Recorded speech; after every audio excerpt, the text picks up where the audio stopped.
Welcome to Living Well with MS. This podcast comes to you from Overcoming MS, the world's leading multiple sclerosis healthy lifestyle charity, which helps people live a full and healthy life through the Overcoming MS program. We interview a range of experts and people with multiple sclerosis.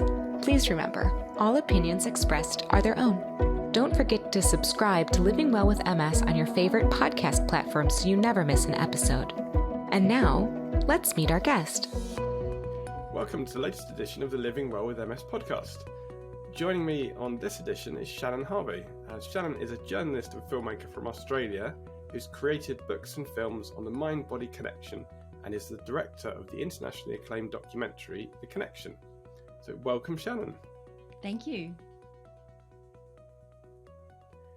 So to start off with, could you tell us a bit about your background, both your professional background and your health journey? Sure. I'll just start by saying what a big fan I am of the OMS community and what an absolute pleasure it is to be invited to be on the podcast. I guess, you know, the OMS community will be very familiar with my own story. I know that so many people who will be listening to this will resonate with the diagnosis of a chronic illness. But the headlines for me are that I was working as a news and current affairs journalist in my mid-20s when I was diagnosed with the autoimmune disease lupus. It's subsequently been changed to a different autoimmune disease called Sjogren's syndrome. But whatever the label of it is, I have an overactive immune system that when it flares, it can attack particular parts of my body. And doctors are kind of on red alert for if that might end up resulting in attacking my organs. But so far, my symptoms are arthritis, so inflammation throughout my body in a kind of a wandering way. But I guess, you know, as I'm here talking to you today, I'm completely pain-free and I have absolutely no symptoms. And I think that has a lot to do with the lifestyle changes that I've made along the way. And being a journalist, I've really used my journalistic curiosity, I guess, in order to live well with this illness. And the films that I've made and the books that I've written have really all been about seeking answers and finding solutions in order to kind of live a fulfilled, well life despite being diagnosed with an incurable illness. So I think probably listeners would know you best for the film The Connection. So this came out in 2014, which I can't believe that was 9 years ago. But for those people who are unfamiliar, could you tell us a bit about what that film is about? Sure. So The Connection is a film about the evidence demonstrating that when it comes to chronic disease, we need to take a whole person approach. We need to take a mind-body health approach if we want to actually turn the epidemic of chronic disease around. And as you've mentioned, the film was made quite a while ago now, but I think the message in it is still just as relevant today. You have to keep in mind that when I made that film, the idea of a mind-body connection was something that was very much considered to be Californian hippie juju. And I wanted to make a film that demonstrated that there was this ever-growing mountain of evidence that showed that our mind and our body and our whole entire lives are actually massively interconnected. And that, I guess, you know, in some ways, I think when I look back on that whole project, I really wanted to reach the mainstream community, particularly in medicine, in order to kind of start making it okay to start talking about things beyond that very reductionist approach that today's conventional medicine is sort of underpinned by, where it's sort of we find one cause of an illness and we treat that one cause and then, you know, miracles happen and people recover. And I think the MS community and certainly many other chronic disease communities will be all too familiar with the fact and the felt knowledge, really, that taking that reductionist approach, more often than not doesn't work. So in the connection, you talked to some of the top scholars in the world on mindfulness and mind-body connection. So including people, I'm sure people have heard of John Cabbot, Zinn, and Herbert, Benson. So could you tell us a bit about their work and what you learned from them? Yeah, I think it was really amazing interviewing them, particularly at that point in my own illness and my own recovery sort of story. Those two men, for those who haven't heard of them, were both very instrumental in bringing practices like meditation to the West and actually starting to legitimize them within mainstream medical practice. So Herbert Benson is renowned for having discovered the relaxation response in a laboratory at Harvard University, in the same location as the same scientist who discovered the stress response, which is quite a lovely full circle story there. And what he discovered is while people were practicing meditation is that their systems became very quiet. And since then, other researchers have sort of picked up where he left off and shown that the biological effects of sitting quietly with the mind can trigger these physiological effects, including now they're starting to kind of get to the fact that they can switch on and off genes that affect disease. And I can talk more about that perhaps when we talk about my new film, My Year of Living Mindfully. But I guess just to sort of finish up on John Kabat-Zinn and why he was so instrumental is that he was a molecular biologist who decided to see what would happen if he took the chronically ill within the hospital system and put them through an 8-week program that he designed called MBSR, Mindfulness-Based Stress Reduction, and to see if he could help people who were deeply, deeply suffering. And since then, that's become the most studied 8-week program, or the most studied meditation program in the world, and has become quite renowned for sort of being the benchmark from which people begin to investigate the biological effects of mind-body practices. So you mentioned there My Year of Living Mindfully. So that's both a film and book, and you try out this science on yourself. So how did that go? Yeah, so that was my most recent project where I committed to practicing mindfulness every day for a year.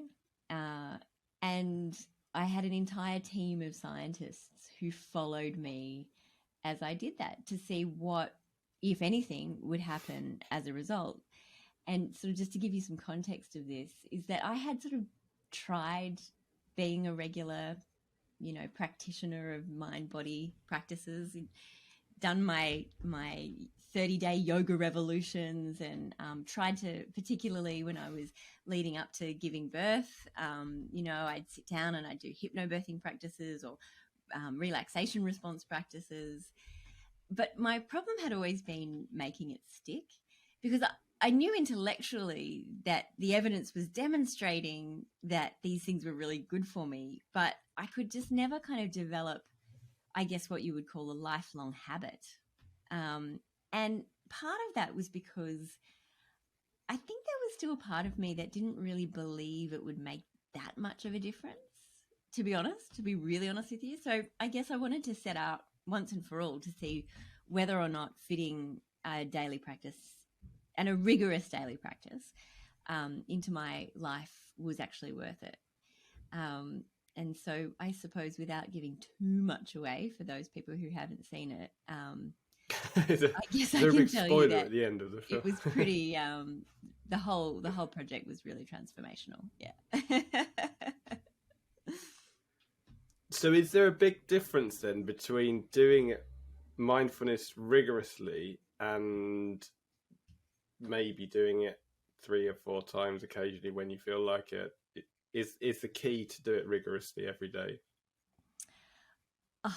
Good question. Or is that giving too much away from the No, it's not giving too much away. I guess although I sort of traveled around the world and I interviewed scientists while I was doing this project, and, you know, there's other people who have practiced and there's other case studies, and we sort of have an abundance of evidence that I can talk about. I can only actually really speak from my own firsthand experience. And I can tell you that the difference between me dabbling in this practice and me rigorously practicing for a minimum of 45 minutes a day, as well as attending silent retreats, is huge, is monumental. It's just like it's like saying, you know, is there a difference between going for a walk around the block 3 days a week and hitting the gym every single day with a personal trainer? It's like, well, yes, there is a difference. Yeah.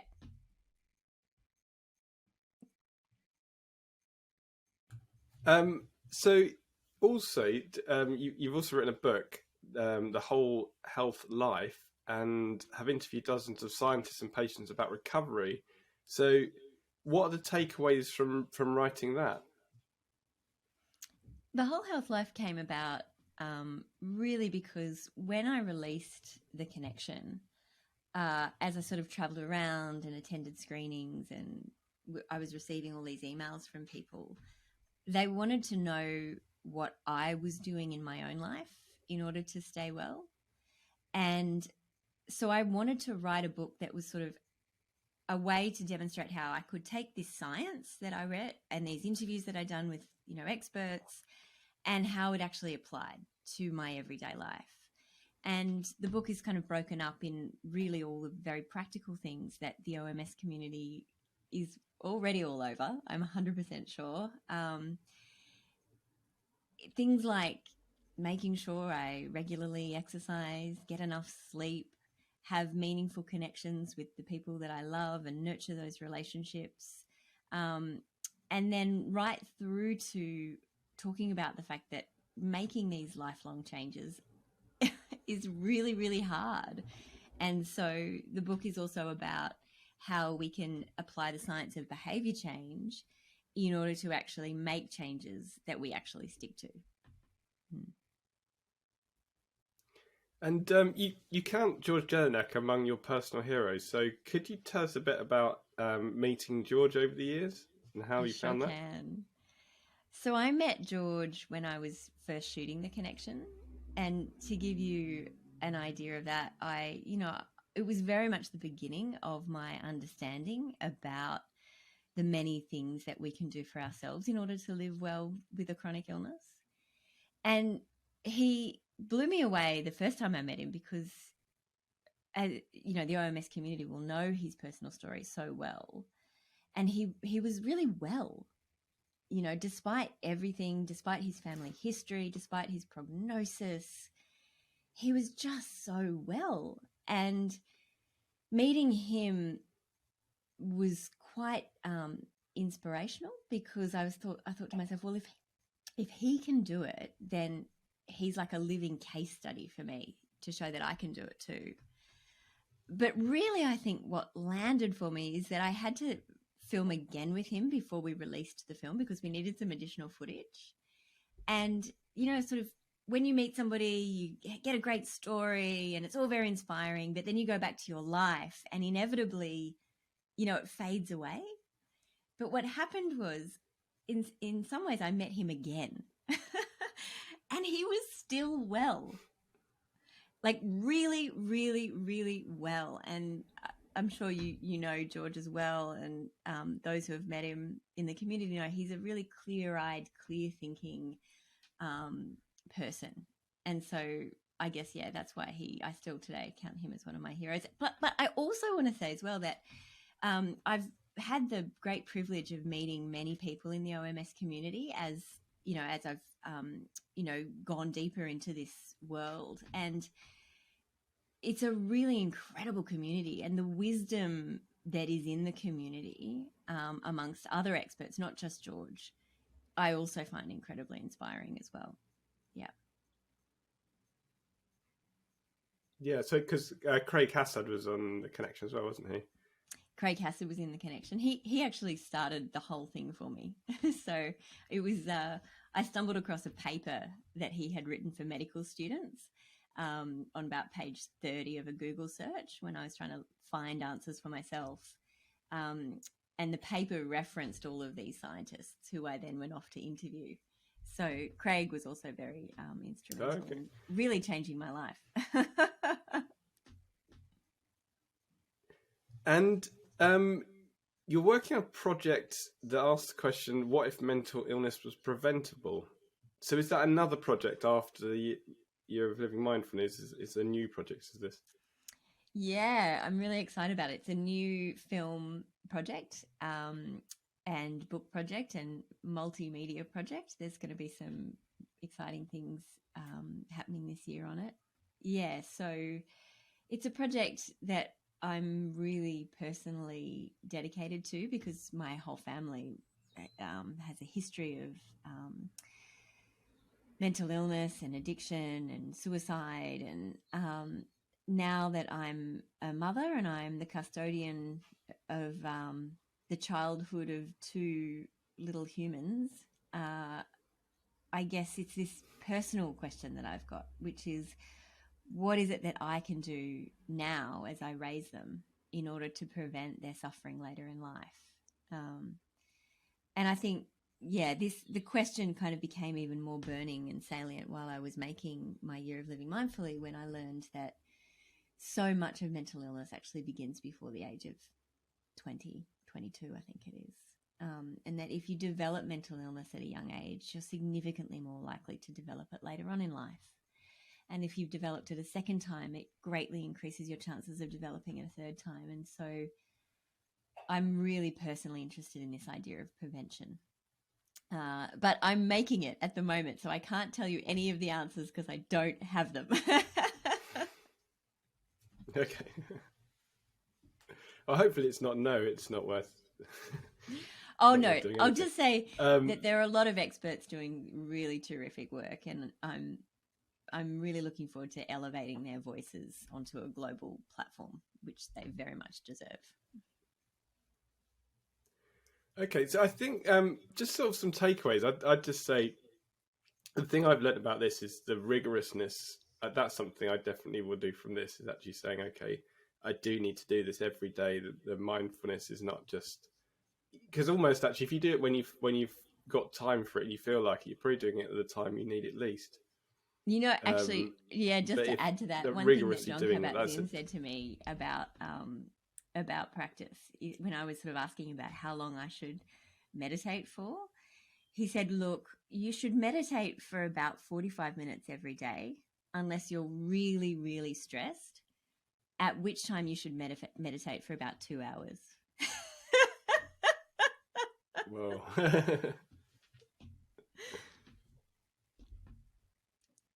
Yeah, that's a lot, 2 hours.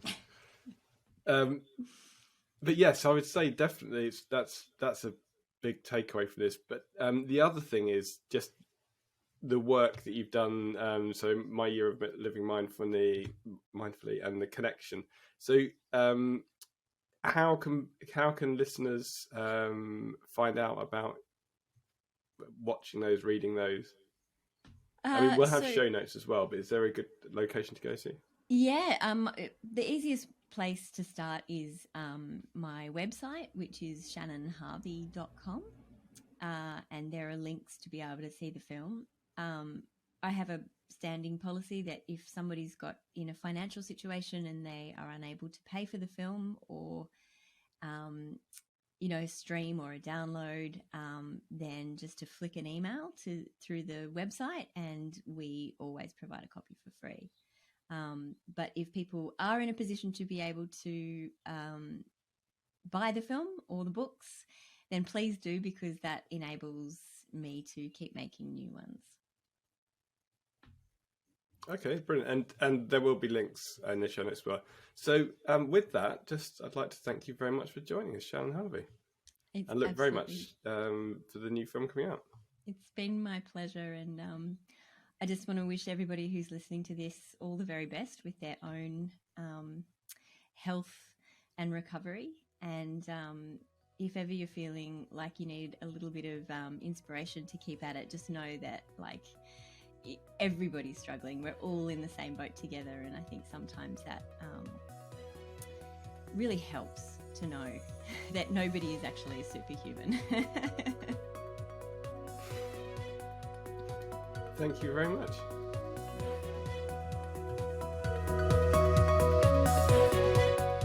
Thank you for listening to this episode of Living Well with MS. Please check out this episode's show notes at overcomingms.org/podcast. You'll find useful links and bonus information there. Have questions or ideas to share? Email us at podcast@overcomingms.org, or you can reach out to Jeff on Twitter @JeffAlex. We'd love to hear from you. Thanks again for tuning in, and see you next time for tips on living a full and happy life with MS.